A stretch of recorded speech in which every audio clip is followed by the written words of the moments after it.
स्वामी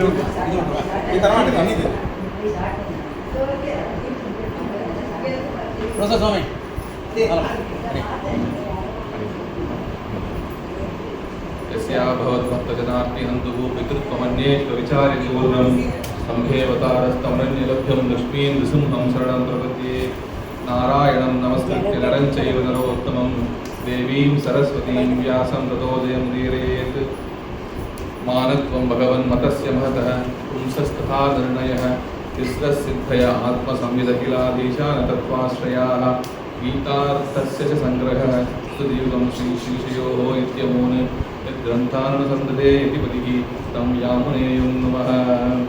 श्रीमान् वेङ्कटनाथार्य कवितार्किकेसरी वेदान्ताचार्यवर्यो मे सन्निधत्तां सदाहृदि प्रपद्ये निरवद्यानां निषद्यां गुणसम्पदां शरणं भवभीतानां रघोगुणेश्वरं श्रीमद्रङ्गशतारिसंयुक्तागमान् तद्वयं श्रीमद्वीररघुद्वहाद्यसरजित्पादारविन्दाश्रयं श्रीमद्वेदवदं सदेशिकेतेः कारुण्यवीक्षास्पदं सेवे रङ्गधुरीणशासनं नारायणं योगिनं वेदान्तदेशिकेतीन्द्रकटाक्षलब्धत्रय्यन्तसारमनवद्यगुणं बुधाग्र्यं नारायणाद्य यतिधुर्यकृपाभिषिक्तं श्रीरङ्गनाथेति शेखरमाश्रयामः।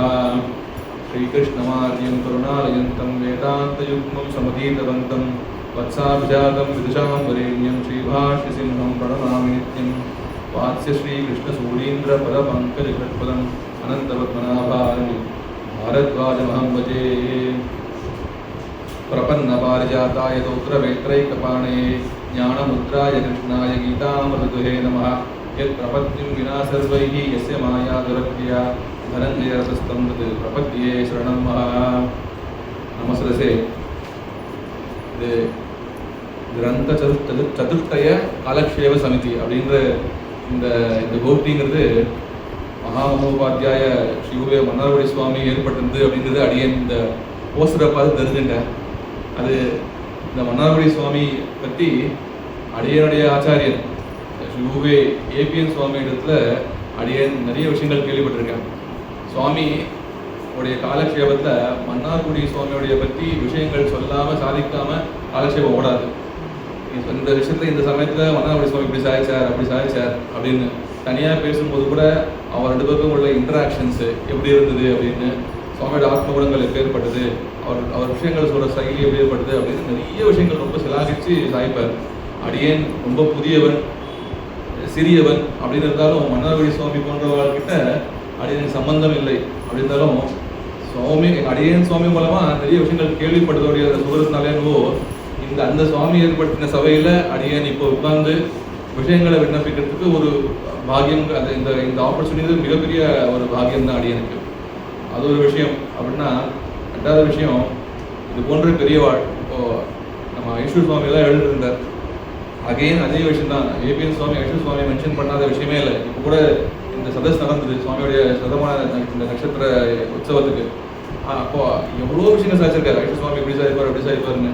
அந்த மாதிரி இந்த சுவாமிகளாம் இங்கே எழுதிருந்து அவரை சேவித்து அவருடைய கடாட்சம் அடியின் மேலே படுறது அப்படிங்கிறது பெரிய விஷயம். இந்த இருப்பாள்லாம் காலக்ஷேபங்கள் கேட்டு கேட்டு காதுபடுத்துவாங்க. அடியேன் இப்போ தான் துளிர் விட்டுன்னு வந்துட்டு இருக்கேன். ஸோ இந்த பெரியவாள் முன்னாடிலாமும் விஷயம் சொல்கிறது அப்படிங்கிறதும் ஒரு பக்கம் அது ஒரு சாகசமான விஷயம், கொஞ்சம் நடுக்கமாக தான் இருக்குது. அடியனுக்கும் அர்ஜுனன் மாதிரியே சீதந்தி மம காத்திராணி அப்படிங்கிறது தான் இருக்குது. இன்னொரு பக்கம் இது இங்கே இருக்கவாளுடைய விஷயம் தெரிஞ்ச விஷயத்த அடியேன்னு சொல்கிறதுக்கு முடியாது. அடியேன்னு என்ன கிரகிச்சுட்டு இருக்கணும். அடியேன்னு இப்போ கொஞ்ச காலமாக சுவாமி தோடிகளில் காட்சேபம் பண்ணிட்டு இருக்கேன். கொஞ்சமாக ஞானத்தை சேகரிச்சுட்டு இருக்கேன். அடியேன் என்ன சேகரிச்சிருக்கணும் அதை இங்கே விண்ணப்பிக்கலாம். அது குறைகள் இருந்தாலும் பெரியவா அதை க்ஷமிச்சு உனக்கு ஞானம் நன்னா வளரணும் அனுகிரகிக்கணும்னு எல்லா தொழிலையும் பிரார்த்திச்சுக்கிறேன். அப்படி இந்த பிரார்த்தனையோட அடியேன் விஷயத்தை ஆரம்பிக்கிறேன். மேதினீபார நிர்காரம் பார்த்தசாரதிம் அச்சுதம் பிரணமாமி ரிஷிகேஷம் துர்லபம் சக்கரபாணினம் அப்படின்னு இது ஒரு விசேஷமான ஒரு ஸ்லோகம். மேதினீபார நிர்காரம் பார்த்தசாரதிம் அச்சுதம் பிரணமாமி ரிஷிகேஷம் துர்லபம் சக்கரபாணினம். இந்த ஸ்லோகம் நம்ம கீதாச்சாரியரான கண்ணன் பற்றி சஞ்சயன் திருதராஷ்டிரனுக்கு சொல்வதாக வரக்கூடிய ஸ்லோகம். ஆனால் இந்த விசேஷம் என்ன அப்படின்னா இந்த ஸ்லோகம் மகாபாரதத்தில் இல்லை. அப்போ இது எங்கே இருக்குது அப்படின்னா இது பாரத சாவித்ரி அப்படின்னு சொல்லக்கூடிய ஒரு கிரந்தத்தில் இருக்கு.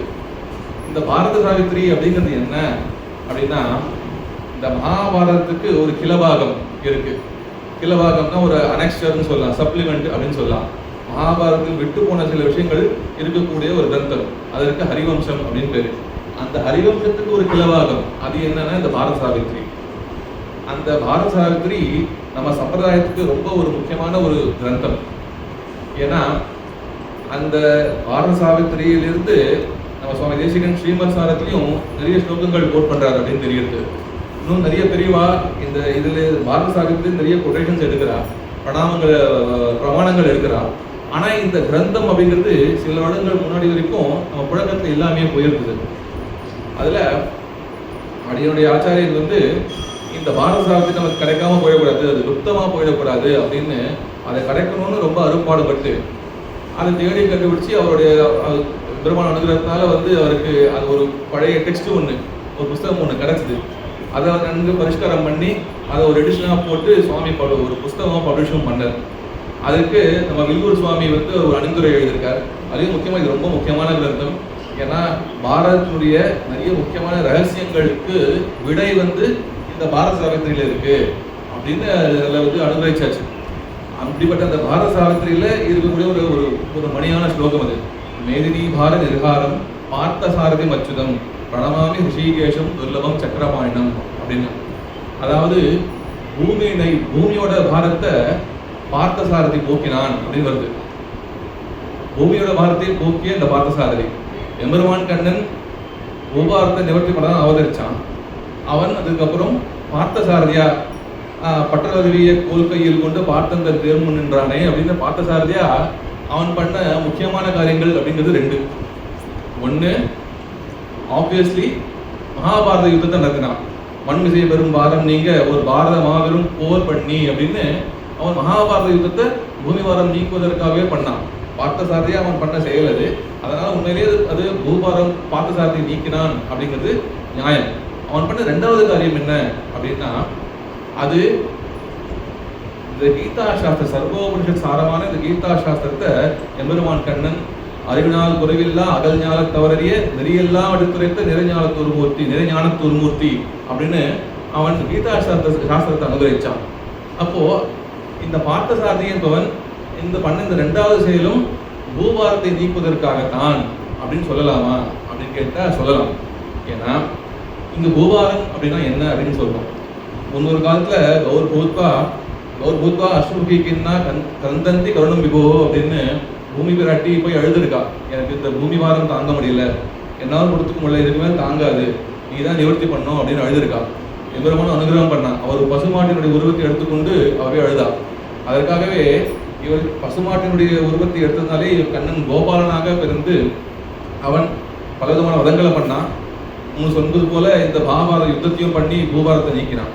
அது மட்டும் போதுமா அப்படின்னா, பூமிக்கு பாரம் ஏன் வந்தது? ஒருவேளை ஓவர் பாப்புலேஷனா? இப்போ தான் பூமிக்கு இப்போ 8 பில்லியன் பேர் இருக்கா அப்படின்னு சொல்றா. 8 ஜனங்க வந்து 800 கோடி பேர் இருக்கா அப்படின்னு ஒரு லெவலுக்கு மேலே போனால் பூமிக்கு பாரம் தாங்காதா அப்படின்னா அது அப்படி இல்லை. அதர்மம் ஜாஸ்தியாச்சுன்னா பூமிக்கு பாரம் ஜாஸ்தியாகும். சுதர்மானுஷ்டானம் அப்படிங்கிறது நழுவினா பூமிக்கு பாரம் ஜாஸ்தியாகும். காமக்ரோதாதிகள் ஜாஸ்தியாச்சுன்னா பூமிக்கு பாரம் ஜாஸ்தியாகும். அகங்கார மமகாராதிகள் ஜாஸ்தியாகும் போது பூமிக்கு பாரம் ஜாஸ்தியாகும். அப்போ க்ஷத்ரியருடைய அந்த சமயத்தில் க்ஷத்ரியருடைய பாப்புலேஷன் ரொம்ப ஜாஸ்தியாச்சு அப்படிங்கிறது உண்மையாக இருந்தாலும் அவன் எல்லாருமே தர்மாத்மாக்களாக இருந்தானா அப்போ பூமிக்கு உண்மையிலே பாரம் இருந்திருக்குமா அப்படின்னா இருந்திருக்காது. அவள்லாம் தன்னுடைய சுதர்மத்தை விட்டுட்டு காமக்ரோத வசப்பட்டவர்களாக அதார்மிகர்களாக மாறினதுனால அது பூமிக்கு பாரமாக ஆச்சு. இது ஒரு முக்கியமான விஷயம். இதுதான் இந்த சுதர்மானுஷ்டானம் அப்படிங்கிறது தான் இந்த கீதையினுடைய அடிநாதம், வேறான விஷயம். அப்போ இந்த ஒரு வாட்டி யுத்தம் பண்ணி பூபாரத்தை நீக்கியாச்சு. இதுக்கப்புறம் வரப்போற ஜெனரேஷன் நம்ம என்ன, இதுக்கப்புறம் வரப்போற மக்களுக்கு இந்த பூபாரம் திருப்பும் ஏறுமா? ஒவ்வொரு வாட்டியும் பண்ணி பெரிய வேர்ல்டு வார் மாதிரி பெரிய யுத்தத்தை பண்ணுவான்? இல்லை, இவாளுக்கு இந்த தர்மத்துல ஒரு அத்தியாவசாயம் ஏற்படணும், அந்த பட்டுதல் ஏற்படணும், அதற்கு நம்ம எதாவது பண்ணணும் அப்படின்னு சொல்லிட்டு பார்த்த சாரதியா அவன் என்ன பண்றான்? அறிவினால் குறைவில்லா அகல்ஞான தவறிய நெறியெல்லாம் எடுத்துரைத்த நிறைஞான தொருமூர்த்தி அப்படின்னு இந்த அத்தியாத்ம சாஸ்திரமான கீதா சாஸ்திரத்தை அனுகிரகிக்கிறோம். இந்த தர்மம் அப்படின்னா என்ன அப்படின்னா, நல்லது பண்றது தர்மம் அப்படின்னு சொல்வா. இதுதான் தர்மமா அப்படின்னா இது ஒரு ப்ரிசைஸ் டெஃபினிஷனா? சில பேர் தானம் தர்மம் அப்படின்வா, சில பேர் பிச்சை போடும்போது தர்ம பிரபு அப்படின்வா. அப்போ தர்மங்கிறது என்ன? அப்போ பிச்சை போடுறது தான் தர்மமா, தானம் பண்றது தர்மமா, நல்லது பண்றது தர்மமா அப்படின்னா அதுக்கு ஒரு ப்ரிசைஸான டெஃபினேஷன் இருக்கா அப்படின்னா ஸ்வதர்மம் அப்படிங்கிறது தான் தர்மம். ஸ்வதர்மம்னா என்ன அப்படின்னா ஸ்வவர்ணாசிரம நியத சாஸ்திரார்த்தாக அப்படிங்கிறது. அது ஒவ்வொருவரும் தன்னுடைய வருணத்துக்கும் ஆசிரமத்திற்கும் சாஸ்திரங்களில் எது செய்யலாம், எது அவசியம் செய்தாக வேண்டும், எது செய்யக்கூடாது அப்படின்னு வகுக்கப்பட்டிருக்கோ அந்தந்த விதிப்படி அதை ஃபாலோ பண்றது அப்படிங்கிறது தான் ஸ்வதர்மம். இந்த விஷயம் ஒரு வர்ணத்துக்கும் மாறும், ஒவ்வொரு ஆசிரமத்துக்கும் மாறும்.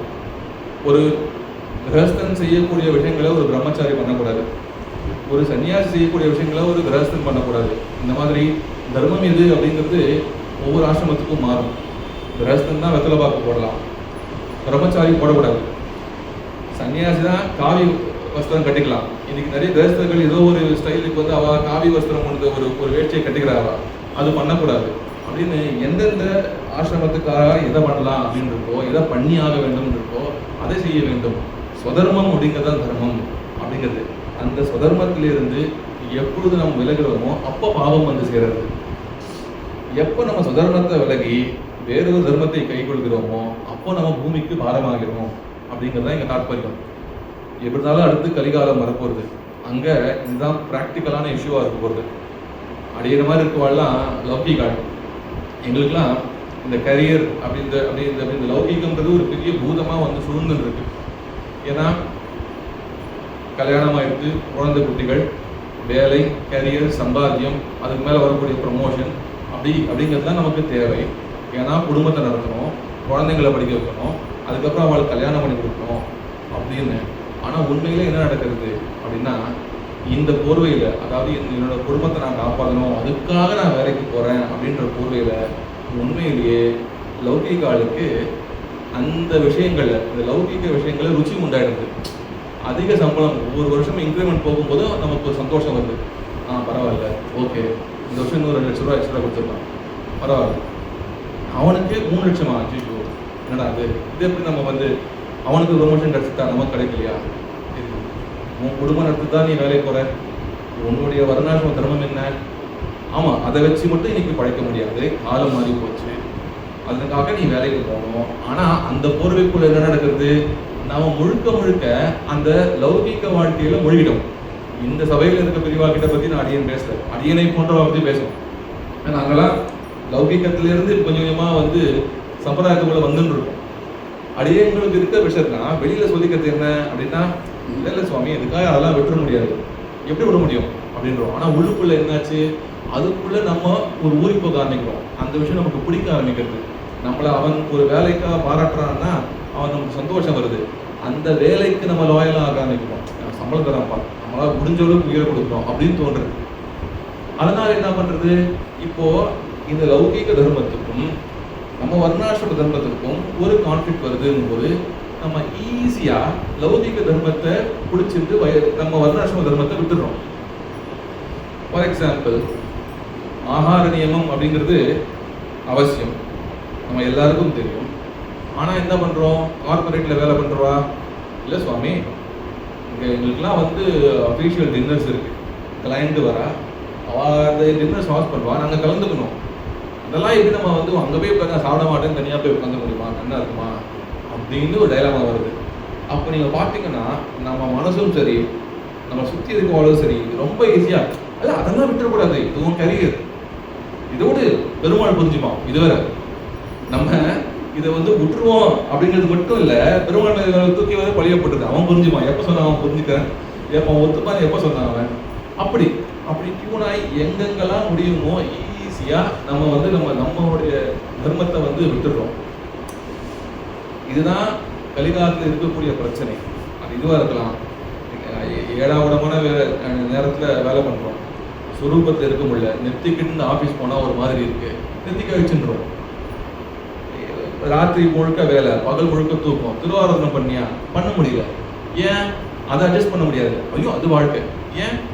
2 லட்ச ரூபா சம்பளத்துக்கு 1.5 லட்ச ரூபா மாறினா என்ன ஆயிடும்? அது எப்படி முடியும்? அது தப்பு. இது பரவாயில்ல, பெருமாள் புரிஞ்சுக்கும். யார் சொன்னா அப்படின்னு பெருமாள் எப்போ வந்து உன் கனவுல சொன்னா அப்படின்னு ஒரு கேள்வி இருக்கு.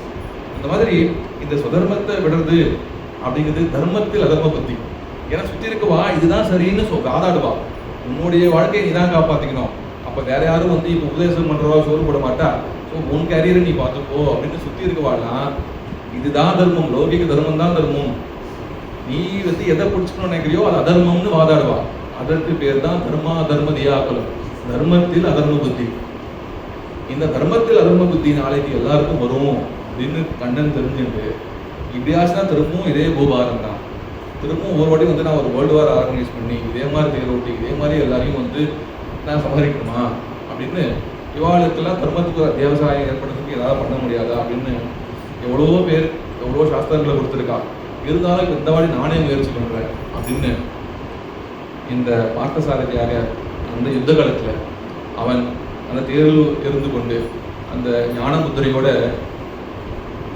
சோகித்து கலந்து போயிருக்கும் அந்த அர்ஜுனனுக்கு அந்த அத்தியாத்ம சாஸ்திரத்தை உபதேசம் பண்றான். அவருடைய அதில் பல விஷயங்கள் சொல்றான், நெறி எல்லாம் எடுத்துரைத்து அப்படின்னு. ஆனா அது முக்கியமான விஷயம் என்னன்னா சுதர்மத்தை அனுஷ்டி. சுதர்மத்துடைய அனுஷ்டானம்ன்றது வெறுமை ஒரு ரூல்ஸ் ஃபாலோ பண்றதுல அது ஒரு மோட்ச சாதனம் அப்படிங்கிறது தான் இங்க முக்கியமான விஷயம். அப்படி ஒரு ஈடு இணையற்ற அத்தியாத்ம சாஸ்திரம் இது. அப்பேற்பட்ட இந்த அத்தியாத்ம சாஸ்திரம் இதற்கு ஈடு இணையில்லை அப்படிங்கிறது எல்லா ஆச்சாரங்களும் ஒப்பு பண்ணுது. இதற்கு வியாக்கியானம் எழுதாத, இதற்கு சொந்தம் கொண்டாடாத மதங்களே கிடையாது. சங்கராதிகளிலிருந்து இப்போ இருக்கும் ஆனந்தாக்கள் வரை இது இல்லை, அதை ஆனந்தாக்களையும் தாண்டி இங்கிலீஷில் அதை பற்றி லெக்சர் கொடுக்குறவா வரைக்கும் இது என்னுடைய மதத்தை தான் சொல்ல வருது அப்படின்னு சொல்லாதவா கிடையாது. இந்த சாஸ்திரத்துக்கு நிகரான சாஸ்திரம் இல்லை அப்படிங்கிறதுக்கு பலவிதமான பிரமாணங்கள் எடுக்கலாம். ஆனால் சுவாமி தேசிகன் வந்து கீதார்த்த சங்கர ரட்சையில் ஒரு ஸ்லோகம் எடுக்கிறார். இதோட சோர்ஸ் இந்த பிரமாணம் எங்கேருந்து இல்லைன்னு ஆச்சரியமான ஸ்லோகம். யஸ்மின் பிரசாத சுமுகே கவயோபி கேதே சாஸ்திராண்ய சாசுரிக தன் மகிமாஸ்ரயாணி கிருஷ்ணேன தேன எதிக ஸ்வயமேவ கீதம் சாஸ்திரஸ்ய தஸ்ய சதுஷம் கிமிஹாஸ்தி சாஸ்திரம் அப்படிங்கிறான். ஆச்சரியமான ஸ்லோகம். என்ன சொல்றான்? லோகத்துல கவிகள்லாம் எந்த கண்ணனை உபாசித்து அவனுடைய அனுகிரகத்தோடு அவனுடைய பெருமையை சாஸ்திரங்களாக எழுதி வைத்தார்களோ, லோகத்துல சாஸ்திரத்தை எழுதணும்னா கண்ணனுடைய அனுகிரகம் வேணும். அந்த கண்ணனுடைய அனுகிரகத்தை கொண்டு ஒரு சாஸ்திரம்னு ஒருத்தன் சொன்னானா அது கண்ணனுடைய பெருமை தான் சொல்ல வேண்டியிருக்கும். இதிகாச புராணங்களும் சரி, மற்ற அத்தியாத்ம பிரபந்தங்களும் சரி, கண்ணனுடைய பெருமையை தான் சொல்ல வந்தது. அப்படி இருக்கும்போது அவர் அந்த கண்ணனை உபாசிச்சு அவனோட அனுகிரகத்தினால அவனுடைய பெருமையை சாஸ்திரங்களா எல்லாரும் வெளியிடுறா. அப்படிப்பட்ட கண்ணன் தானே தன்னுடைய திருவாய் மலர்ந்து நான் ஒரு சாஸ்திரம் சொல்றேன் கேளு அப்படின்னு அவன் ஒரு கீதை என்னும் சாஸ்திரத்தை வெளியிட்டிருக்கான். அப்படின்னா இதற்கு சதிருஷமான, இதற்கு நேரான சாஸ்திரம் இந்த உலகத்துல என்ன இருக்க முடியும் அப்படின்னு ஒரு கேள்வி கேட்கிறார் இந்த ஸ்லோகத்துல. ரொம்ப ஆச்சரியமான ஸ்லோகம். அப்படி ஒப்பு இல்லாத ஒரு சாஸ்திரம் இந்த கீதா சாஸ்திரம். இந்த கீதா சாஸ்திரத்துக்கு உள்ள போகணும். அப்படி எனக்கு எவ்வளோ நேரம் இருக்குன்றதுனால சுருக்கமாக இதை பற்றி ஒரு உபோத்காதம், இந்த சாஸ்திரத்துடைய கான்டெக்ஸ்ட் என்ன அப்படிங்கிறத கொஞ்சம் விண்ணப்பிக்கணும்னு ஆசைப்பட்டேன். ஏன்னா அது நம்ம அவசியம் தெரிஞ்சுக்க வேண்டியது அப்படின்னு. அதுக்கப்புறம் சங்கிரமாக கீதையில் சொல்ல வந்த விஷயம் என்ன அப்படின்னு அடியன் சொல்ல பார்க்குறேன். இதான் பற்றி இந்த உபோத்காதம் அப்படிங்கிறது முக்கியமா அப்படின்னு ஒரு கேள்வி வருது. ஏன்னா இந்த உபோத்காதம்ன்றது என்ன அப்படின்னா ஒரு சாஸ்திரம் இருக்கிறது. நம்ம ஏற்கனவே பார்த்துட்டோம். கீதை என்பது அந்த தர்மக்ஷேத்திரமான குருக்ஷேத்திரத்தில் கண்ணன் இந்த யுத்த காலத்தில் தேர்தட்டில் இருந்து சாரதியாக உபதேசம் பண்ணுறான், பார்த்த சாரதியாக அப்படின்னு. அங்கே என்ன உபதேசம்? அந்த இடத்துல என்ன எங்கேயாவது காலக்ஷேபம் பண்ணுற இடமா அது? அந்த இடத்துல இங்கே தான் சந்தேகம் வந்திருக்க முடியும். அங்கே இருக்கிற வேலையை விட்டு அங்கே வந்து சங்குகளும் வேலைகளும் முழுக்க எல்லாரும் ஆய்வுகளும் கற்றுட்டு இருக்க அந்த கலைவரத்துக்கு முன்னில் எப்படி காலக்ஷேபம் பண்ணிக்க முடியும்? அப்படி என்ன சந்தேகம் வந்தது? ஸோ வை, வென், வேர், யார் யாருக்கு பண்ணா, எதுக்காக பண்ணா, இந்த மாதிரி கேள்விகள்லாம் இருக்கு இல்லையா? இதற்கு உபோத்காதம் அப்படின்னு சொல்லலாம். இந்த கான்டெக்ட் செட் பண்ணலாம். இந்த கான்டெக்ட் செட் பண்ணிட்டு இந்த கான்டெக்ட்ங்கிறது கீதைக்குள்ளேயே இருக்கு. கீதையினுடைய முதல் அத்தியாயம் முழுக்கவே உபோத்காதம். அர்ஜுன விஷால யோகம் அப்படின்னு பேர் இருக்கு. அது முழுக்கவே உபோத்காதம். 2ஆம் அத்தியாயத்தினுடைய முதல் ஒரு 9 ஸ்லோகங்களும் உபோத்காதம் கணக்கில் தான் வருது. எத்தனை ஸ்லோகம் ப்ரிசைஸா அப்படிங்கிறதுல ஒரு சில சர்ச்சைகள் இருக்கு. அப்புறம் நத்வேவாகம் ஜாத்தநாசம் அப்படி 11ஆவது ஸ்லோகமோ 12ஆவது ஸ்லோகமோ அதுலேருந்து சாஸ்திரம் ஆரம்பிக்கிறது. ஸோ இது வரைக்கும் உபோத்காதம் அப்படின்னு. அந்த திரிமத ஆச்சாரியர்களில் நம்ம பாஷைக்காரரை தவிர்த்து மீதி இருவர் இந்த முதல் அத்தியாயத்தை ஸ்கிப் பண்ணிட்டான். இது நமக்கு அவசியம் இல்லை, சாஸ்திரம் அங்கே தான் ஆரம்பிக்கிறது, அங்கேருந்து நம்ம பாஷ்யம் பண்ணுவோம். இது ஜஸ்ட் ஒரு இன்ட்ரொடக்ஷன் தானே, இவன் பேசினா அவன் பேசினா திருதராஷ்டிரபா சில ஆரம்பிக்கிறது, அவனுடைய பேச்சுக்கு என்ன அவசியம் அப்படின்னு கேட்டு அவன் ஸ்கிப் பண்ணிட்டான். ஆனால் பாஷைக்காரர் அந்த இடத்த விடாமல் முதல் அத்தியாயத்துக்கும் ஆச்சரியமான பாஷை, ரொம்ப நுணுக்கமான விஷயங்கள் சாதிக்கிறார். திருதராஷ்டிரனுடைய மைண்ட் செட் என்ன, சர்வாத்மனா அந்த அப்படின்லாம் சொல்கிறார். துரியோதனுடைய மைண்ட் செட் எப்படி இருக்குது, அப்புறம் அர்ஜுனுடைய மைண்ட் செட் இருக்குது அப்படின்லாம் அதை முக்கியமாக எடுக்கிறார். இது ஏன் முக்கிய அவசியமாக நமக்கு, இது தேவையா, நம்மளும் சாஸ்திரத்தையே முதலையே பார்க்கலாமே அப்படின்னா, அது எப்பவுமே கேள்வி என்ன அப்படின்னு தெரிஞ்சுட்டு தான் அந்த பதில் என்னன்னு பார்க்க முடியும். அப்போ தான் அந்த பதில் என்னன்னு நமக்கு புரியும். கேள்வியை பார்க்காமலே முதல்ல மட்டும் பார்த்தா அந்த பதில் நமக்கு புரியறதுக்கான வாய்ப்பே கிடையாது, நம்ம தப்பாக தான் புரிஞ்சுப்போம். இல்லை எனக்கு ஒரு திருஷ்டாந்த ஞாபகம் சரியாக பெரியவா கிட்ட சொல்கிறேன், சரியாக இருக்குன்னு பார்த்துக்கணும். அடியெல்லாம் சின்ன வயசில் ஸ்கூல் படிக்கும்போது நிறைய மிட் டேர்ம் டெஸ்ட்டு, அந்த டெஸ்ட்டு, இந்த டெஸ்ட்டுங்கெல்லாம் உண்டு. அதில் நடக்கக்கூடிய ஒரு விஷயம் என்ன அப்படின்னா, பசங்க ஒருத்தரை பார்த்து ஒருத்தர் காப்பி அடிக்கிறதுங்கிறது உண்டு, நடக்கும். அப்போது என்ன நடக்கும் அப்படின்னா, இவன் ஒருத்தன் இருக்கான், அவன் கொஸ்டின் பேப்பர் பார்க்குறான், ஒன்றும் புரியல. சரி, இந்த பக்கம் பார்த்தா முன்னாடி இருக்கவனுடைய பேப்பர் என்ன தெரியுது, அவன் கொஞ்சம் காட்டுறா அப்படின்னு சொல்லிட்டு அவன் சரி ஓகேன்னு ஏதோ நவுத்துறான். முதல் கேள்விக்கே ஒன்று ஆன்சர் புரியும். சரி ஓகே, அவன் ஏதோ எழுதுறான், கடகடன்னு எழுதிட்டு இருக்கான்னு சொல்லிட்டு அவன் எழுத பார்த்து கடகடன்னு இவனும் எழுதுறான். அதுக்கடுத்து அவன் ஏதோ ஒன்று எழுதுறான், இவன் நம்பர் கூட எழுதுனே வரான்.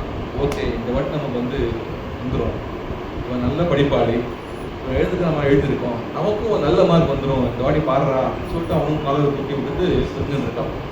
அப்புறம் ஒரு வாரம் ஆச்சு, மார்க் வந்து பார்த்தா அவன் 190 மார்க் எடுத்தான், இவன் 0 மார்க் எடுத்துருக்கான், 1 மார்க்கு கூட வரல.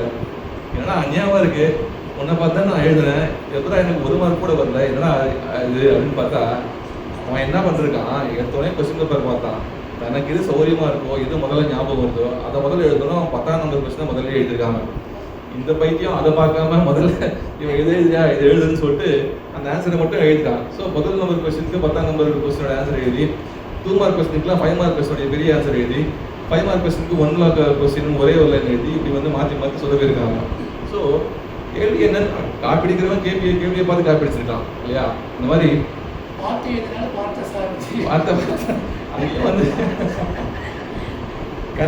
கண்ணன் இதுக்காக தான் அந்த உபோத்காதத்தை வச்சு அர்ஜுனனை குழப்பி, இல்லைன்னா இந்த கீதையை ஏதோ ஒரு செட்டிங்கில் அர்ஜுனன் எனக்கு உபதேசம் பண்ணு கண்ணா அப்படின்னு கேட்க, கண்ணன் அப்படியே பொழிஞ்சார் அப்படின்னு வந்திருக்கலாமே. அவனை குழப்பி நம்ம முதலாடியே நினைப்பிச்சனே, அந்த தர்மா தர்மதியா குலம் அப்படின்னு அந்த தர்மத்தில் அதர்ம புத்தி அதை அர்ஜுனனுக்கு வரவழைத்து அவனை கலக்கி அவனை சரணாகதி பண்ண வைத்து இது சொல்றான். ஏன்னா இதெல்லாம் முக்கியம். உனக்கு இருக்க பிரச்சனை தாண்டா அது அப்படின்னு நம்ம புரிஞ்சுக்கணும். அதை நமக்கு அப்பதான் அந்த பதில் நம்ம புரிஞ்சு பார்க்கணும். அப்ப அர்ஜுனனுக்கு என்ன இங்க பிரச்சனை, அந்த பிரச்சனைக்கு ரூட் காஸ் என்ன, அது நமக்கு பொருந்துறதா அப்படின்னு நம்ம பார்க்கணும். பார்த்துட்டு அதுக்கு கண்ணன் கொடுக்குற விளக்கம் என்ன, அதை நம்ம லைஃப்ல எப்படி அப்ளை பண்ணணும் பார்த்தாதான் இது நமக்கு கீதைன்றது வெறும் படிச்சுட்டு போற. அடியன் சுவாமி சாதிச்சார் ஒரு வாட்டி, அமுதன் சுவாமியும் டிராவல் பண்ணும்போதும் சுவாமி சாதிச்ச விஷயம். இந்த மாதிரி கீதைன்றது வெறும் புக்கை படிச்சுட்டு போகிற விஷயம் இல்லை, மனப்பாடம் பண்ண விஷயம் இல்லை. ஒவ்வொரு க்ஷணமும் நம்ம லைஃப்பில் இதை நம்ம அப்ளை பண்ணுறோமா, கீதையின்படி நம்ம இருக்கோமான்னு பார்த்து ரிஃப்ளெக்ட் பண்ண வேண்டிய விஷயம் அப்படின்னு. இந்த மாதிரி அதனால் இந்த கேள்வி உபோத்காதம்ன்றது ரொம்ப முக்கியம். உபோத்காதம் என்ன அப்படிங்கிறத அடியன் சுருக்கமாக விண்ணப்பிக்கிறேன். விஷயம் என்னன்னா, அது மேபி அடியன் விசாரமாக சொல்லணும்னு நினச்சேன், டைம் எவ்வளோ இருக்குன்னு தெரியல. இந்த சங்கரமாக ஆளவந்தார் சாதிக்கிறார். அஸ்தான ஸ்நேக காருண்ய தர்மா தர்மதியா குலம் பார்த்தம் பிரபன்னம் உத்திஷ்ய சாஸ்திராவதரணம் கிருத்தம் அப்படின்னு. அதாவது அர்ஜுனனுக்கு ப்ராப்ளம் என்னன்னா, அஸ்தான ஸ்நேக காருண்யம், வரக்கூடாதவர்கள் மேல் வரக்கூடாத சமயத்தில் அவனுக்கு ஏற்பட்ட ஒரு அதீதமான ஒரு அன்பும் கருணையும். சரி, அது வந்துடுது. அது எப்படி வந்தது அப்படின்னா அது கண்ணனுடைய ஒரு தந்திரம் தான்.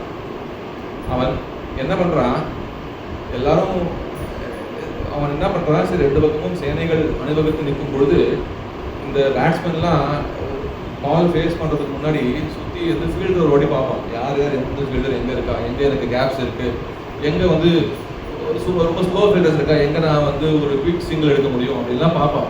அந்த மாதிரி இப்போ யார் யார் எங்கே இருக்கான்னு நான் வந்து கொஞ்சம் வந்து சர்வே பண்ணணும் அப்படின்னு சொல்லிட்டு தன்னுடைய சாரதியான கண்ணனுக்கு ஒரு ஆர்டர் கொடுக்குறான். சேனையோர் வியோர் பற்றியே ரத்தம் ஸ்தாபய மேய்ச்சல அப்படின்னு சொல்கிறான். இவன் சொன்னவண்ணம் செய்த பெருமாளாக இருக்கிறதுனால எப்படி என்ன சொன்னானோ அதே மாதிரி இவன் நடத்தி காட்டுறான். அதை வந்து அந்த வார்த்தையும் அதே மாதிரி போடுறாரு. ஏவ முக்வா ரிஷிகேஷம் குடாகேஷம் பரந்தப்பா சேனையோர் உபயோக பற்றியே ஸ்தாபயித்வா ரதோத்தமம் அப்படின்னு வரும் ஸ்லோகம். அப்படி ஏவ முக்வா ரிஷிகேஷ குடாகேஷன பாரத சேனையோர் உபயோக பற்றியே ஸ்தாபயித்வா ரதோத்தமம் அப்படின்னு வரும். அதாவது சேனையோர் உபயோக பற்றியே ரத்தம் ஸ்தாபயமேன்னு சொன்னா அதை அப்படியே ஃபாலோ பண்ணிருக்கான்னு காட்டுற மாதிரி சேனையோர் உபயோக பற்றியே ஸ்தாபயித்வா ரதோத்தமம் அப்படின்றான். ஸோ கண்ணன் என்ன பண்ணுறான், சரி ஓகே நீ எல்லாரையும் வந்து பார்க்கணும்னு சொன்ன இல்லையா, இந்த பாரு நீ சொன்ன மாதிரியே பண்ணிட்டேன். ஸோ ஆர்டரை ஃபாலோ பண்ணிட்டு ரிப்போர்ட் பண்ணுறான் ரத்திக்கு. இப்போ பாரு உடனே காட்டுறான், நீ யாரெல்லாம் பார்க்கணும்னு நினச்சியோ அவள்லாம் இங்கே இருக்கா பாரு அப்படின்னு சொல்லிட்டு தன்னுடைய அந்த கையில் இருக்க சாட்டை இருக்கா இல்லையா அதை வச்சுட்டு காட்டுறான். பீஷ்ம துரோண பிரமுக சர்வேஷாஞ்ச மகிழ்ச்சிதான் மூவாச்ச பார்த்த பட்சிதான் சம்பவேதான் குருத்தி. எல்லாரையும் பாடுறா, பார்க்கணும்னு சொல்லி எல்லாரையும் பாருன்னு அது வரைக்கும் பார்க்காம இருந்தா கண்ணமண்டா இருந்தான். அந்த பீஷ்மா இங்கதான் இருக்கா, துரோணன் இங்கதான் இருக்கான்னு நல்லா தெரியும். ஆனாலும் இப்ப இவன் காட்டி பார்க்கறான். இது சூக்ஷ்மமான விஷயம் என்னன்னா, இவன் குடாகேஷன் அப்படின்னு கூப்பிடுறான். இவனுக்கு குடாகேஷன்னா சலிப்பே இல்லாதவன், சோம்பேறித்தனமே இல்லாதவன். இவன் போய் டிப்ரெஸ் ஆகி ஐயோ என்னால முடியாது, அப்பா நான் எங்க பண்றது, எனக்கு எனர்ஜியே இல்லை, நான் டிப்ரெஸ் ஆகிட்டேன்னு சொல்லக்கூடிய ஆசாமியே கிடையாது அவனுக்கு. He is famous for being always cheerful, full of activity. எப்பவுமே செயலூக்கத்துடனே இருக்கக்கூடியவன் அப்படிங்கிறதாலே அவன் குடாகேஷன் பேரு. ஆனா பக்கத்துல இருக்கவன் ரிஷிகேஷன். அவன் யாரு அப்படின்னா உள்புகுந்து இந்திரியங்களை நடத்துவான். ரிஷிகங்கள்லாம் இந்திரியங்கள்னு அர்த்தம். இந்திரியங்களை நடத்துபவன் ரிஷிகேஷன். அதனால இவன் குடாகேஷனா இருந்தாலும் இப்ப பாடுறான்னு கண்ணன் காட்டும் போது பார்த்தா இப்ப காட்சியை மாறி போயிடுச்சு. ஐயோ எங்க தாத்தா, ஐயோ நான் எனக்கு சின்ன வயசுல என்ன குளிப்பாட்டினாரா எங்க தாத்தா, எனக்கு கங்கக்கரையில் நீச்சல் சொல்லி கொடுத்தாரா எங்க தாத்தா, நான் முதுகில் தானே யானை மாதிரி ஏறி வந்து விளையாட இருக்கேன், அவரோட தாடியை பிடிச்சி தொங்கியிருக்கேன் அப்படின்னு அவனுக்கு என்ன ஞாபகம் வருது. இப்போ கான்டெக்ட் சம்மந்தமே இல்லாத விஷயங்கள்லாம் இப்போ ஞாபகம் வருது. அது வரைக்கும் வந்து யார் யார் எங்க இருக்கா, எந்த வீரன் எங்க இருக்கா, யாரை எப்படி பண்ணலாம் அப்படின்னு நினைச்சிருந்தேன். இப்போ தாத்தா, இந்த தாத்தாவை நான் எப்படி இருக்கேன், எங்க ஆச்சாரியன், இந்த ஆச்சாரியன் எனக்கு உயிரையை கொடுத்துருக்காரா, தன்னுடைய பையனுக்கு கூட பண்ணாத உபகாரங்கள்லாம் எனக்கு பண்ணிருக்காரு. நான் உலகத்திலேயே சிறந்த வீரனா ஆகிறதுக்காக என்னென்ன பண்ண முடியுமோ அவ்வளோ பண்ணியிருக்காரு இந்த எங்கள் ஆச்சாரியன். அதனால இவர் பண்ண உபகாரத்துக்கு நான் என்ன பிரதி உபகாரம் பண்ண முடியும், எத்தனை ஜென்மா நான் வந்து பண்ணாலும் தீராதேடா. இப்போ நான் என்னடா பண்ண போறேன், அவர் நெஞ்சில் வந்து அம்பு எடுத்து நான் பாய்ச்சணுமா, அவரை நான் கொல்லணுமா, எதுக்கு, ஓ நான் ராஜ்யம் ஆழணும், அதுக்காக இப்போ நான் இந்த பாதகத்தை பண்ணணுமா அப்படின்னு அவனுடைய மைண்ட் இப்போ அப்படி மாறி போச்சு. திடீரென்று அவனுக்கு இயல்புக்கு மாறான ஒரு ஒரு பறையா கிருபையா அப்படின்னு ஒரு ஒரு பெரும் கருணை அவனுடைய இதயத்தை வந்து பிடிச்சுட்டு இருக்கு, பேய் பிடிக்கிற மாதிரி பிடிச்சுட்டு இருக்கு அவன்.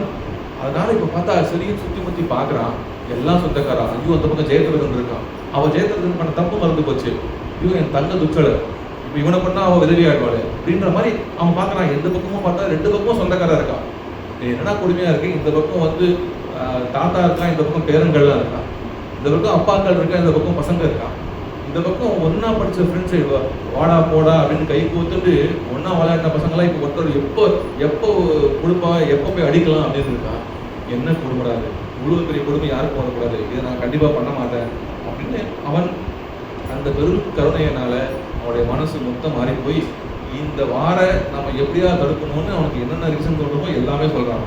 அவன் பாருங்க, இதெல்லாம் நான் நிச்சயமா ஏதாந்த ஹந்து மிச்சாமி நதோபி மதுசூதன அப்படி திரைலோக்கிய ராஜ்யசிய ஏதோக்கின் வகிக்கிட்டு, எனக்கு இந்த ராஜ்யம் வேணாம், இந்த ராஜ்யத்துக்காக எவ்வளோ கொள்ள மாட்டேன், எனக்கு இந்திர உதவி வேணாலும் வேணாம், ஏன்னா எங்க அப்பா தான் இந்திரன். ஒருவேளை வந்து ஒரு டீலிங் பேசி இல்லை நீ இதை பண்ணு, நான் அதுக்கப்புறம் என்னுடைய அரியாசம் ஒன்று கொடுத்துறேன்னு சொன்னா கூட எனக்கு வேணாம், நிச்சயமா நான் இந்த இதை பண்ண மாட்டேன் நான் அப்படின்றான். அப்புறம் பார்த்தா என்னடா சந்தோஷம் இருப்பது, எனக்கு 70 வயசு ஆயிடுச்சு, இதுக்கு மேல ஏதோ ஒரு சொந்தக்காரன் அவன் தப்பு பண்ணா அடிக்கலாம், எனக்கும் தெரியும். அத்தனை பேரையும் நான் ஒருத்தனை மிஞ்ச போறது இல்லையே. அப்புறம் இதுக்கப்புறம் இவா எத்தனை பேரையும் கொண்டுட்டு நான் ராஜ்யத்துக்கு வந்து எனக்கு என்ன சந்தோஷம் வருவது? நிகழ்த்தி தார்த்தராட்சியா பிரீத்திஷ்யா ஜனார்தன அப்படின்றா. பாபமேவா ஸ்ரேயதஸ்மான் அத்வைதான் ஆததாயினக அப்படின்றான். ஆததாயிகளை வதம் பார்த்த இடத்திலே கொள்ளலாம். ஆததாயினம் ஆயாந்தம் அந்யாதேவ அவிச்சாரையன்னு அப்படின்னு நினைக்கிறேன். அந்த மனுஷத்துல வரக்கூடிய ஒரு வச்சனம், அது ஒரு வாக்கியம். ஆததாயிகள் அப்படின்னு நெருப்பு வைக்கிறவா, விஷம் வைக்கிறவா, சொத்தை பறிக்கிறவா, பெண்டாட்டியை பறிக்கிறவா, இவாளெல்லாம் வந்து பார்க்குற இடத்துலேயே கொள்ளலாம், விசாரிக்காம கொள்ளலாம் அப்படின்ற போது இவாளெல்லாம் கொண்டா எனக்கு பெரிய பெரிய பாவம் வந்துடும் அப்படின்னு அவன் பதறான். அதுக்கப்புறம் அந்த க்ஷத்திரிய குலம் என்ன ஆகுது அப்படின்னு பயப்படுறான். அவன் சொல்றான், அதர்மா விபவாத் கிருஷ்ண பிரதுஷ்யந்தி குலஸ்திரிய ஸ்திரீஷு துஷ்டாசு வாஜ்னேய ஜாயதே வர்ணசங்கரக அப்படின்றான். கேட்டா ஒரு குலம் மொத்தமே அழிச்சிருமேடா, சில பேர்னா பரவாயில்ல, இத்தனை பேரும் அழிச்சிட்டா, ஒரு குலத்தில் உள்ள ஆண்மகன்கள் எல்லாருமே அழிச்சிட்டா, அப்போ அந்த குலம் என்ன ஆகும்? ஆற்றுல சின்ன பசங்க இருந்தா அவள் குல தர்மத்தை யார் சொல்லி தருவாங்க? எப்படி அந்த குல தர்மம், அந்த குலம் அழிஞ்சா அந்த குல தர்மமும் அழிஞ்சிருமே. அந்த குல தர்மம் அழிஞ்சுன்னா அந்த பாவம் யாரை போய் சேரும்? இது மிகப்பெரிய டிசாஸ்டர் ஆச்சு. இதுக்கு எதற்கு நான் ராஜ்யத்துக்கு வரணும், நாங்க ராஜ்யத்துக்கு வரணுன்றதுக்காகவா?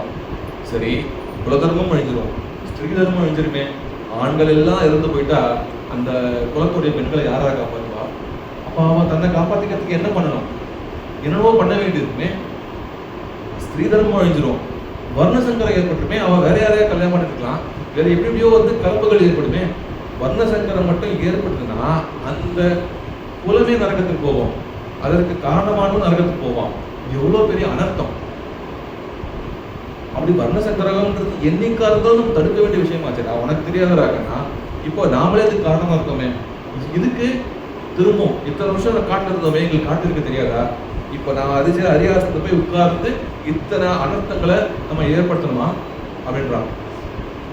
அது மட்டும் இல்லை, இந்த வர்ண சங்கரத்தினால குழந்தைகள் பிறந்ததுன்னா அந்த குழந்தைகளுக்கு பித்திருக்களுக்கு பெண்ட பிரதானம் பண்றதுக்கு உரிமை போயிடுமே. அப்போ இந்த ஒரு யுத்தத்தினால இப்ப இருக்கிற குலமே அழிஞ்சிடும், வருங்கால சந்ததிகளும் அழிஞ்சு போயிடுவா. குலதர்மம் இல்லாம இவா குலதர்மம் போயிடுச்சுன்னா முன்னோர்கள் பித்திருக்கள் இருக்காளே அவளுக்கும் பிண்டு பிரதானங்கள் கிடைக்காது. அப்போ பித்திருக்களும் கீழே விழுந்துருவா. நாம் பண்ணக்கூடிய இந்த ஒரு யுத்தத்தினால இதை விட பெரிய கொடுமைகள் நடக்க முடியுமா? அகோபத மகத்பாவம் கர்த்தும் யோசிதாவயம் இது ராஜ் எதுக்கு? இதை விட எவ்வளோ பெரிய பாவத்தை பண்ண வந்துட்டோம். இது நாள் வரைக்கும் எனக்கு தோணலையே. இந்த நாளுக்கும் தோணலைன்னா வந்து இது வரைக்கும் வந்து கண் உள்ள புந்து கீ கொடுக்கல. இது வரைக்கும் தோணலையே எனக்கு. எவ்வளோ பெரிய கொடுமையை பண்ண ஆரம்பிச்சிருக்கோம் நம்ம. எதுக்கு? என் ராஜ சுகலோபேன அந்தும் சுத்திரமுத்திராகா அப்படின்னு அவன் இதுக்கு மேல முடியாது, அதாவது இதுக்கு மேல டிப்ரெஸ் ஆக முடியாதுன்ற மாதிரி டிப்ரெஸ் ஆகி என்றைக்குமே ஊக்கமா இருக்கக்கூடிய அர்ஜுனன் லைஃப்ல முதல் தடவை அவன் என்ன பண்றான்? அர்ஜுன சங்கியே அதோபஸ்த உபாவசத்து விஸ்ருத்திய சசரம் சாப்பம் சோக சம்மிக்தமான ச அப்படின்னு கையில் இருக்கிற தன்னுடைய காண்டீவத்தை, எந்த காண்டீவத்தை பத்தி யாராவது படிச்சானா அவளை அந்த இடத்துலயே நான் கொண்டுடுவேன் அப்படின்னு சபதம் எடுத்திருக்கானே அந்த அர்ஜுனன், அவன் கையில் இருக்கும் இந்த ஆயுதத்தை கீழே போட்டு அம்பை கீழே போட்டு தேர்தட்டில் உட்கார்ந்துன்றான். அப்படி இருக்கும்போது கண்ணன் அவனை எப்படியோ பலவிதமாக தேர்த்த பார்க்குறான். சீச்சி அனாரே ஜுஷ்டம் அஸ்வர்கியம் அகீர்த்திகரம் அர்ஜுனன், வேணாண்டாடே படித்தவன் மாதிரி இல்லைடா நீ பண்ணுறது, மூர்க்கனா இருக்கு உன்னுடைய பிஹேவியர், விஷயம் தெரிஞ்சவன் மாதிரியா பண்ணுற, உன் சதர்மத்தை நீ பண்ணுறதுக்கு நீ ஏன்டா பயப்படுறோம், ஏன்னா தப்பு பண்ணுற அப்படின்னு என்னென்னோ சொல்லி பார்க்குறான். கிளைபியம் ஆஸ்மகமாக பார்த்த டே அர்ஜுனா, நீ விராட்ட பருவத்தில் ஒரு வருஷம் கிளைபியனா இருந்த, அந்த விஷத்தை போட்டிருந்த, அப்பவே நீ ஒரே தேர்ல நீ அத்தனை பேரையும் எதிர்த்து ஜெயிச்ச.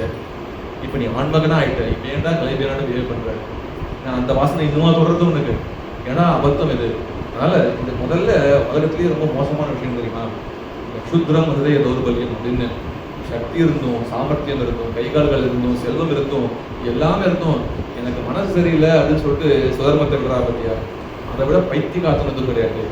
எதையோ போட்டு குழப்பிட்டு அதனால உங்களுடைய தர்மத்தை விட்டனா அதை விட பெரிய ஹானி எதுவும் கிடையாது. விட்டுரு, அது இந்த தாட்டையே விட்டு தெக்கோத்திஷ்ட வரந்தப்ப அப்படின்றான். அதனால் அர்ஜுனனால அதை வந்து ஜீரணிச்சுக்க முடியல. அவன் ஒரே கேள்வி கேட்குறான், என்னுடைய ஆச்சாரியன் அவரை நான் பூவினால் எடுத்து பூஜை செய்ய வேண்டியவர். அப்படி இருக்கும் பொழுது அவரை நான் அம்பினால் அடித்து கொள்வது அப்படிங்கிறது இது கண்டிப்பாக இது தர்மம் நீ சொல்றியடா? யாரை நான் பூவாக பூஜை பண்ணுமோ அவர் நான் அம்பினால் அடிக்கணும் இப்போ இல்லையா? இந்த குழப்புக்கு நான் தனியாக போய் பிச்சை எடுத்துக்கிறேன். நாங்கள் ஏகச்சக்கரவரில் வந்து பிச்சை எடுத்துருக்கோம், அதுவே பெட்டர். இந்த லோகத்தில் நான் வந்து பிச்சை எடுத்துன்னு வாழறதே பெட்டர். அதாவது என்னோட மொத்த சொந்தத்தையும் ஆச்சாரனை கொண்டு நான் வந்து அந்த குருதிபடிந்த அந்த சிம்மாசனத்திலையும் அந்த குருதிபடிந்த போகத்தை நான் அனுபவிக்கிறதுக்கு நான் பிச்சை எடுத்து வாழ்வதே மேல் அப்படின்னு அவன் சொல்கிறான். கண்ணன் பார்த்தான், நீ சொல்கிறது உனக்கே புரியிருக்கான். உன்னுடைய தர்மமான யுத்தம் கூடாது, அதை நான் பண்ண மாட்டேன், அது தப்புங்கிறேன். சத்திரியன் பண்ணவே கூடாத விஷயம் பிச்சை எடுத்தல், அது பண்ணுறது பெட்டர்னு சொல்கிறேன். நீ புரிஞ்சுதான் பேசுறியா அப்படின்னு கண்ணன் கேட்க இவனுக்கும் புரியுது. ஒரு பெரிய டிப்ரெஷனில் நாம் இருக்கோம், நம்ம சொல்கிறதுலாம் சரியான்னு நமக்கு தெரியல. அதுதான் அறிவினால் குறைவில்லா அகல்ஞான தவறறிய அப்படின்றதுக்கு என்ன தாற்பயம்? அறிவினால் குறைவில்லாதவர்களுக்கு எதுக்கு உபதேசம் பண்ணோம் அப்படின்னா, அங்கே வீட்டில் சாதிக்கிற விஷயம் என்னென்னா, அறிவினால் குறைவில்லான்னா அது இல்லை. இப்போ டி நகர் வேணால் இங்கே மகான்கள் இருக்க ஏரியாவாக இருக்கலாம், வேறு ஏதாவது கேட்க நகர் பக்கம் போயிட்டு ஒரு சர்வே எடுத்து ஆளுக்கு உங்களுக்கு என்னென்னலாம் குறை இருக்குது அதை லிஸ்ட்டு கொடுங்கோன்னா 1000 குறை எழுதுவா. எனக்கு சம்பளம் பத்தலை, வீடு ரொம்ப சின்னதாக இருக்குது, இன்னும் பெரிய வீடு வாங்கணும், குழந்தை பிறக்கலை, கல்யாணம் ஆகலை, இன்னும் ப்ரொமோஷன் கிடைக்கல, என்னென்ன எனக்கு உடம்பு சரியில்லை, என்னென்ன குறைகள் இருக்கோ எழுதுவா. ஒருத்தர் கூட எனக்கு ஞானம் இல்லையேன்னு ரொம்ப குறையாக இருக்குது அப்படின்னு எழுத மாட்டான். ஏன்னா தனக்கு ஞானம் இல்லை என்பதே தெரியாதவர்களாக இருப்பான். இங்கே அர்ஜுனன் அப்படி இல்லை.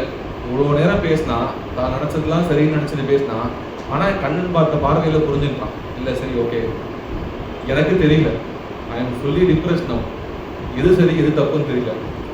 இப்போ பிச்சை எடுக்கிறது தான் சரியா, இல்லை ஆயுதம் எடுத்து பெரியவாளை அடிக்கிறது சரியா, இது எனக்கு ஸ்ரேயஸ்ன்னு தெரியல அப்படின்னும் போது இப்போ இது என்னன்னு கண்டுபிடிக்கிறதுக்கு அந்த மைண்ட் செட் இல்லை. அந்த ஒரு சோகத்திலிருந்து மீள வழி இல்லாமல் இருக்கும் தன்மைக்கு இந்த கிருப்பணன்னு பேர், கார்பண்யம்னு பேர். இந்த கிருப்பணனா இருக்கேன், அதனால என்னோட இயல்பான சிறப்புமே எனக்கு இல்லாமல் போயிடுது, நான் கீழே விழுந்துட்டேன். இல்லைன்ட்டு என்னுடைய புத்தி இப்போ தர்மம் எது அதர்மம் எதுன்னு தெரியாது இருக்கு, தர்மா தர்மதியா குரம் இருக்கு. அதனால கண்ணா, என்னால் எனக்கு வழி என்னன்னு தெரியல, அதை கண்டுபிடிக்கும் திறமையும் எனக்கு கிடையாது, நீ தான் எனக்கு வழி சொல்லணும். எனக்கு எது ஸ்ரேயஸ், யுத்தம் பண்ணணுமா இல்லை பிச்சை எடுக்கணுமா, எது ஸ்ரேயஸ் எனக்கு அப்படின்றது நீயே சொல்லணும், நான் ஏன்டா உனக்கு சொல்லணும் அப்படின்னா சிஷ்யஸ்தேகம், ஏன்னா சிஷ்யனாக ஏற்றுக்கோ, ஷாதிபாம் தவம் பிரபந்தம் அப்படின்னு ஆச்சரியமான பிரபத்தி பண்ணுறான். பிரபத்தியோட அங்கங்கள்லாம் இருக்கக்கூடிய பிரபத்தி அப்படின்னு அப்படி ஒரு பிரபத்தி பண்ணவுடனே பெருமான் அத்தியாத்ம சாஸ்திரத்தை அனுகிரகிக்கலாம். இங்கே நிறைய கேள்விகள் இருக்கு. இதுக்கு சிம்பிளாக ஒரு கவுன்சிலிங் கொடுக்கலாமே, இதுக்கு சாஸ்திரத்துக்கு 18 அத்தியாயம் சொல்லணுமா அப்படின்லாம் நிறைய கேள்விகள் இருக்கு. அது அடியன் இந்த சந்தர்ப்பத்தில் வந்து அதில் தான் விண்ணப்பிக்கிறேன். இப்போ சுருக்கமாக டைம் இன்னும் 10 நிமிஷம், இன்னும் சுருக்கமாக வந்து இப்போது என்ன இப்போ எப்படி சொல்லிடுறாங்க, அப்போ வந்து சுருக்கமாக சாஸ்திரத்தை கண்ணன் எப்படி உபதேசித்தான் அப்படின்றத வந்து அடியன் விண்ணப்பிச்சிடுறேன். இப்போ அர்ஜுனுடைய ப்ராப்ளம் என்ன, எதற்காக அந்த சோகம் வந்து அப்படின்னா, அவனுக்கு தேகாத்மா அபிமானம் இருக்கு, அதனால தான் அவனுக்கு அந்த சோகம் வந்தது. 2 விஷயம் நம்ம கன்சிடர் பண்ணோம். ஒன்று, இவன் எனக்கு ராஜ்யத்தில் இப்பொழுது இஷ்டமில்லை, அதனால யுத்தம் வேணாம் அப்படின்றான். அப்போ முன்னாடி அவனுக்கு ராஜ்யம் நம்ம அடையணும், எனக்கு நம்மளுது, இது நியாயமா, இது நம்மளுது, ஸோ நம்ம ராஜ்யத்தை வாங்கி அண்ணாவுக்கு கொடுக்கணும் அப்படிதான் சரி அப்படின்னு அவனுக்கு தோணுது. அந்த ஆசையினால யுத்தம் பண்ணவன் தான். இப்போ சொந்தக்காரன் அத்தனை பேரையும் போடணும் அப்படிங்கிறதுனால இப்போ அவனுக்கு இது சீச்சி இந்த பழம் பிடிக்கும், இது வந்து அந்த நிர்வேதம் வந்துடுது அவனுக்கு, அதனால விட்டுடுறேன் அப்படின்றான். இப்படி சுதர்மம் அப்படிங்கிறது உனக்கு ஆசை வரும்போது பண்றது, ஆசை வரலாம் விடக்கூடியதா அப்படின்னு ஒரு கேள்வி இருக்கு. முதல் கேள்வி. 2வது கேள்வி முக்கியமானதுன்னா, நாயவாளை கொண்டுடுவேன் அப்புறம் நான் நரகத்துக்கு போவேன் அப்படின்றான். சரிடா, யுத்தம்னா கொள்ளதான் செய்வா, அப்போ அது ஒரு வருத்தமா இருக்கு, புரியுது. ஆனா நீ நரகத்துக்கு போவேன்னு தெளிவா சொல்றே, எப்படி சொல்ற? ஆமாப்பா, நம்ம படிச்சது இல்லையா, உடம்பு வேற ஆத்மா வேற. நம்ம வந்து பாபம் பண்ணா நம்ம வந்து ஒரு சூக்ஷ்ம சரீரத்தோட நம்ம நரகத்துக்கு போவோம் அப்படின்னு இருக்கே, உனக்கு தெரியாதானா? சரி, அவ்வளோ தெரிஞ்சிருக்கியா நீ? அதான் கண்ணன் சிரிக்கிறான், பிரகாசன் பாரத அப்படின்னு சிரிக்கிறான். அவ்வளோ தெரிஞ்சிருக்கியா நீ? சரி ஓகே, அப்போ நீ வந்து நரகத்துக்கு போவ, நீ கொண்ட இவாள்லாம் எங்கே போகிறான்? அவா சொர்க்கத்துக்கு போகணும்னு போவா, அப்போ நீ எங்கடா பொண்ணு? அவள் அப்போ நீ இங்கேருந்து இந்த சட்டையை கேட்டு வேறு சட்டையை மாட்டுறா மாதிரி அவன் வேற உலகத்துக்கு போகிறான். இப்போ நீ கொன்னன்றி, நீ எப்போ கொன்ன? நீ நீ கொல்ல முடியாது. உண்மையிலே ஆத்மாவுக்கு அழிவு உண்டா? ஆத்மாவுக்கு பிறப்பு உண்டா? இறப்பு உண்டா? அப்ப நீ ஆத்மாங்கிறது தெரிஞ்சுட்டு இருக்க அப்படின்னு நினைச்சிட்டு தெரியாம வச்சுட்டு இருக்க. ரெண்டாவது விஷயம், அதே விஷயத்துல ஆத்மா பத்தி இன்னொரு கேள்வி இருக்கிறேன். நான் கொல்வேன்னு சொல்றியே, இந்த நான்றது யாரு? உடம்பா ஆத்மாவா? உடம்புன்னு சொன்னா அப்ப உனக்கு என்ன பிரச்சனை? அது ஏதோ பண்ணிட்டு போகுது. ஆத்மானா ஆத்மாக்கு எங்கடா கருத்துவம் இருக்கு? ஆத்மா யாரா கொல்ல போகுது? ஆத்மா எந்த வில்லடா பிடிக்கும்? எந்த அம்படா அடிக்கும்? அப்போ நீ என்ன புரிஞ்சுட்டு இருக்க? இவனுடைய விஷயம் என்னன்னா, அவனுக்கு விஷயம் தெரியும்னு நினைச்சுட்டு இருக்கான்.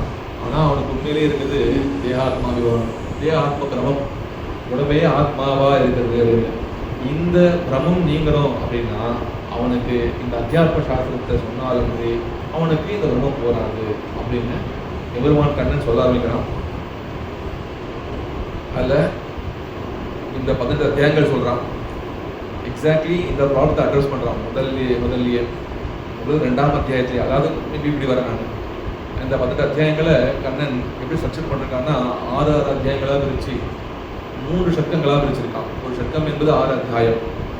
6 அத்தியாயம், அதில் முதல் 6 அத்தியாயம் ஒரு விஷயத்தை சொல்ல வந்தது, 2ஆம் 6 அத்தியாயம் ஒரு விஷயத்தை சொல்ல வந்து, 3ஆம் 6 அத்தியாயம்ன்றது அது இந்த முதல் 2 அத்தியாயத்தோட ஒரு ரிவிஷன் மாதிரி, ஏற்கனவே விஷயத்தை கொஞ்சம் எக்ஸ்பிளைன் பண்ற மாதிரி வந்திருக்கு.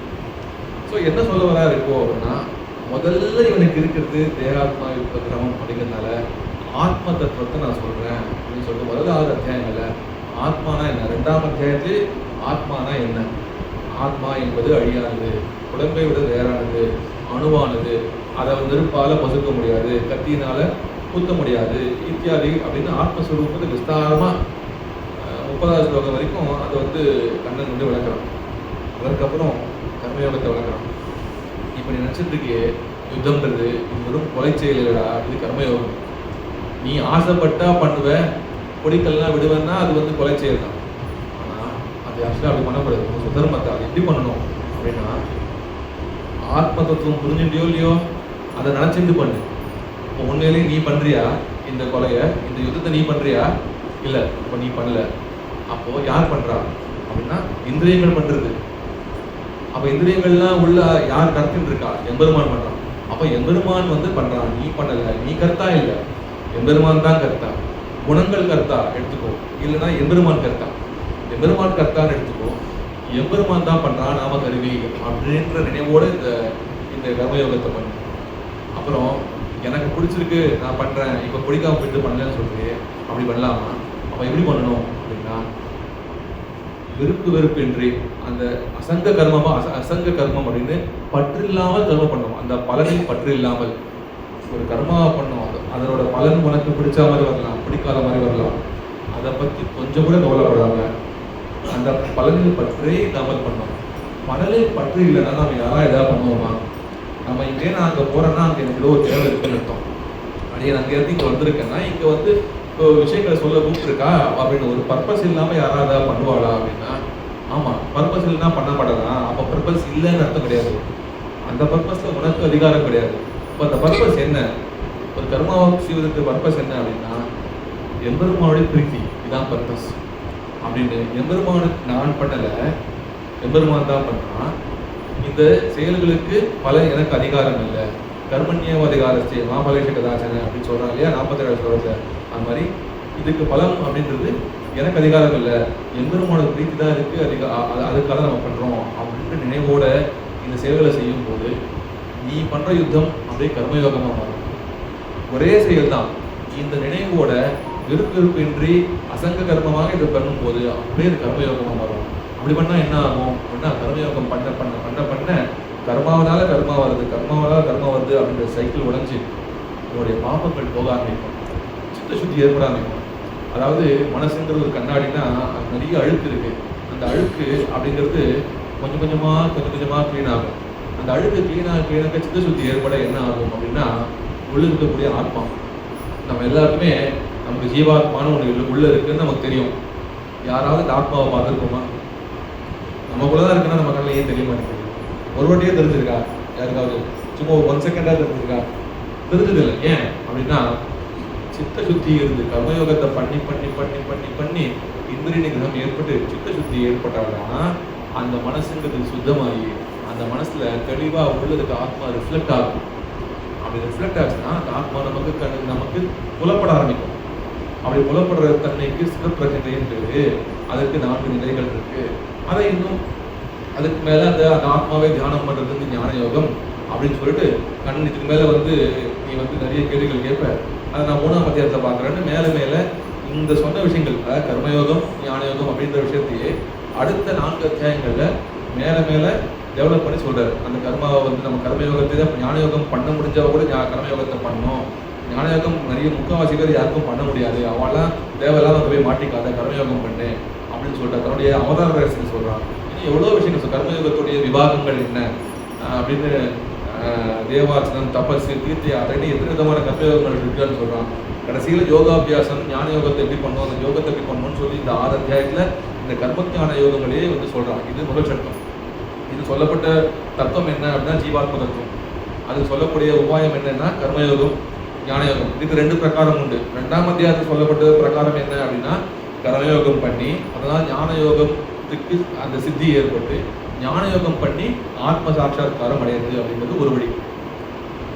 3ஆம் அத்தியாயத்தில் சொல்லப்படுறது என்னன்னா ஜனகாதேக அப்படின்னு ஜனக ரிஷி ராஜ ரிஷிகள்லாம் பண்ண மாதிரி கர்மயோகத்திலேயே ஈடுபட்டு அதுலேயே ஆத்ம சாட்சாத்காரம் ஏற்படும் அப்படிங்கிறது 3ஆம் அத்தியாயம் சொல்லப்பட்டபடி.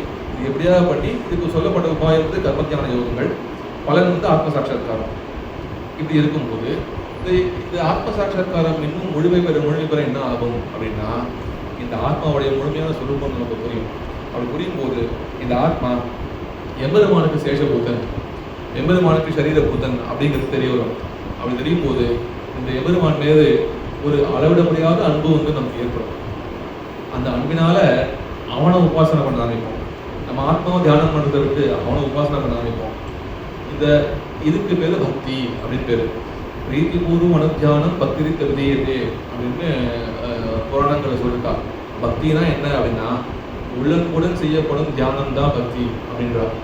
இதுதான் உபனிஷத்துக்கள்ல வேதனம், உபாசனம், தியானம் அப்படின்னு பல விதமான சப்தங்களில் சொல்லப்பட்டிருக்கிற விஷயம் இந்த பக்தி தான். அது வேதனம் சொன்னாலும், ஞானம் சொன்னாலும், தியானம் சொன்னாலும், உபாசனம் சொன்னாலும் ஒரே விஷயம் தான் சொல்ல வந்திருக்கு. இது எல்லாமே ஒரே சினானிம்ஸு அப்படின்றது நம்முடைய சம்பிரதாயம். ஏன்னா ஒரு இடத்துல பிரம்மத்தை உபாசனை பண்ணணும், பல ஜென்மங்கள் உபாசனை பண்ணணும்னு சொல்லிட்டு இன்னொரு இடத்துல பிரம்மத்தை பற்றி ஒரு பவர் பாயிண்ட் பிரசன்டேஷன் பார்த்தா உனக்கு மோட்சம் வந்துடும் சொன்னால் அது எப்படி லாஜிக்கே கிடையாது இல்லையா? ஸோ இந்த ஞானம்னு சொல்றதும் கூட உபாசனா வரக்கூடிய ஞானம் தான் அப்படின்னு உபாசனை தான் குறிக்கிறது அப்படிங்கிறது சம்பிரதாயம்.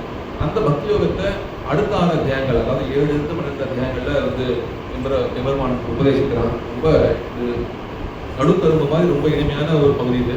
இதுல தன்னுடைய தத்துவம் என்ன, பரமாத்ம தத்துவத்தை தானே உபதேசிக்கிறான். நான் எப்பேற்பட்டவன், தான் தான் எல்லாத்துக்கும் ஒட்டு எல்லாத்தையும் தாங்குறேன்றதும், தன்னுடைய கல்யாண குணங்கள், தன்னுடைய விபத்துவங்கிறது எல்லையற்றது அப்படின்னு தன்னுடைய தன்மை என்ன, தன்னுடைய ஸ்வரூபம் என்ன அப்படிங்கிறத பற்றி விஸ்தாரமாக சாதிக்கிறான். அப்புறம் பக்தியோடைய பல விதமான வகைகள், பக்தருடைய வகைகள் என்ன, ஆர்த்தோ ஜிக்ஞாச சாத்தி அப்படின்னு 4 வகை பக்தர்கள் சொல்கிறான். அதில் ஞானியோட மேன்மை என்ன அப்படின்னு சொல்கிறான். அப்புறம் ஞானம் இந்த ஒவ்வொருத்தரும் தன்னையே ஆசிரியக்கிறவா என்ன விதமான இந்த அர்ச்சராதி மார்க்கத்தில் எப்படி போவா, அர்த்தார்த்திகள்லாம் ரூமாதி மார்க்கங்கள் எப்படி போறா அப்படின்னு அதெல்லாம் ரொம்ப டிஸ்கிரைப் பண்ணுறாங்க. ஸோ எந்த விதமான பக்தர்கள் எந்த விதமான உபாசனையை பண்ணணும், எப்படி எந்த விதமான நினைவோடு இருக்கணும் அப்படின்னு. இந்த பக்தி யோகம் பண்ணாலும் நம்ம நித்திய கர்மானுஷ்டானங்களை விடக்கூடாதுங்கிறது இங்கே முக்கியமான விஷயம். ஏன்னா பக்தி யோகம் பண்ண ஆரம்பித்த உடனேவே அந்த தைல தாராவதை வச்சு சந்தித்து ரூபமாக நமக்கு அந்த நினைவு வராது. அதாவது ஒரு எண்ணெய் ஒழுக்கல் மாதிரி இடைவிடாது அந்த பக்தியோடைய அந்த எம்பெருமானுடைய நினைவுங்கிறது இருந்துகிட்டே இருக்கும். எப்போ ஆரம்பிச்சதுலேருந்து கடைசி மூச்சு வரைக்கும் அந்த நினைவுங்கிறது அவ்வளோ ஈஸியாக வந்துடாது. அந்த தியானம்ன்றது சித்திக்காது. அது சித்திக்கணும்னா என்ன, இன்னும் நம்ம மனசை பாலிஷ் பண்ணணும். அதற்கு இந்த நித்திய நைவேத்திக கர்மாக்களை பகவதாராதன ரூபமாக நம்ம அதையும் பண்ணிட்டு இருக்கணும். அப்போதான் இன்னும் ரஜோதமோ குணங்கள் அழிந்து சத்துவகுணமே மேலிட்டு இந்த தியானம் அப்படின்றது பூர்ணமாகும். அப்போது ஆச்சராதி மார்க்கத்தில் கடைசி இந்த அந்திம ஸ்மிருதிங்கிறது ரொம்ப முக்கியம். இல்லை இந்த வழியாக எம்பெருமான் மோட்சத்துக்கு கூட்டு போகிறான் அப்படின்னு இந்த பக்தி யோகத்தை பற்றி ரொம்ப விசாரமாக சொல்கிறான். 12ஆம் அத்தியாயத்தில் பக்தியுடைய படிக்கட்டுகள், பக்திங்கிறது கை வரல அப்படின்னா ஒரு தேவாலய நிர்மாணம், வேறு விதமான கைங்கரியங்கள் இதெல்லாம் பண்ணி நம்ம பக்தி எப்படி வளர்த்துக்கலாம் அப்படிங்கிற விஷயங்களும் சொல்லப்பட்டிருக்கு. அதுக்கப்புறம் கடைசியில் கடைசி 6 அத்தியாயங்கள்ல என்ன சொல்லப்பட்டிருக்குன்னா இதையே தான் சொல்றது. அந்த கடைசி 6 அத்தியாயங்கள்ல புதிய விஷயம் எதுவும் இல்லை. இது வரைக்கும் சுருக்கமான சொன்ன விஷயங்களை நிறைய விஸ்தாரமாக சாதிக்கிறார். அந்த கடைசி 6 அத்தியாயங்களை 2 திருக்கங்களா, அதாவது 3 அத்தியாயங்களா, 13 15 ஒரு ஒரு திருக்கம், 16 18 ஒரு திருக்கம் அப்படின்னு பிரிச்சுட்டு முதல் திருக்கத்துல வந்து அந்த தத்துவத்திரயங்கள், அதாவது பிரகிருதி, புருஷன், ஈஸ்வரன் அப்படின்ற 3 தத்துவங்கள் இருக்கு இல்லையா. அதாவது பிரகிருதிக்கு அந்த குணத்துறையை பற்றி ரொம்ப விஸ்தாரமாக சாதிக்கிறார். ஆத்ம தத்துவத்தை பற்றி இன்னும் விஸ்தாரமாக சாதிக்கிறார். ஈஸ்வரன்றவன் எப்படி முக்த விலட்சணா இருக்கான் அப்படிங்கிறத பற்றியும் விஸ்தாரமாக சாதிக்கிறார். அப்படி இந்த 3 அத்தியாயங்கள்ல தத்துவத்திரயங்களை பற்றி விசாரம் பண்றார். கடைசி 3 அத்தியாயங்கள்ல முன்பு சொன்ன கர்மஞான பக்தி யோகங்கள்லேயே அது எப்படி இன்டர்ட்வைண்டா இருக்கு, கர்மயோகமும் பக்தி யோகத்துக்குள்ளே எப்படி அடங்கி இருக்கு அப்படின்னு அந்த 3 இந்த உபாயங்கள் இருக்கு இல்லையா, கர்மயோகம், பக்தி யோகம், ஞானயோகம், பக்தி யோகம், அதை பற்றி இன்னும் நிறைய சந்தேகங்களை பெருமாள் நிவர்த்தி பண்ணுறான். கடைசியில் சரம ஸ்லோகத்தோட எம்பெருமான் வந்து சரணாகதி மார்க்கத்தையும் அங்கே சொல்லிட்டு நிவர்த்திக்கிறான். அடியன் காலத்தை பார்த்ததுனால அடியன் 5 நிமிஷம் அதிகமாக எடுத்துட்டேன்னு நினைக்கிறேன். இந்த மாதிரி ஒரு ஆச்சரியமான ஒரு அத்தியாத்ம சாஸ்திரத்தை கண்ணன் எம்பெருமான் நம்ம எல்லாருடைய சம்ரட்சணத்துக்காக தான் கொடுத்துருக்கான். இது கீதையினுடைய பாதை அப்படின்றது தான் மனுஷனுக்கு தேவை. அடியன் ஒவ்வொரு நாளும் கீதையை பற்றி ஏதாவது ஒரு அத்தியமாக நினச்சிக்கணும் அப்படின்னு நினைக்கிறேன். இந்த கீதையை பற்றி அடியன் சுவாமியுடைய திருவடி வார்த்தை படிக்க வந்து ஒரு பல ஜென்ம சுற்றத்தினால வந்த ஒரு விளைவு. அதை பற்றி சில வார்த்தைகள் பெரியவர்கள் மட்டும் சொல்ல வந்துங்கிறது அதுக்கு ஒரு பெரிய ஒரு சூழல் தான், ஒரு பெரிய ஒரு பாகியம் அடியனுக்கு. ஏதோ அடியன் புரிஞ்சுட்ட வரையில் அவசரமாக எதையோ சொல்லி முடிச்சிட்டேன். பெரியவாள்லாம் பார்த்து அனுகிரகிக்கணும் அப்படின்னு பார்த்துக்கிறேன். கவிதா சிம்மாய கல்யாண சாரணே ஸ்ரீமதே வெங்கடேசாய வேதாந்த குருவே நமஹ.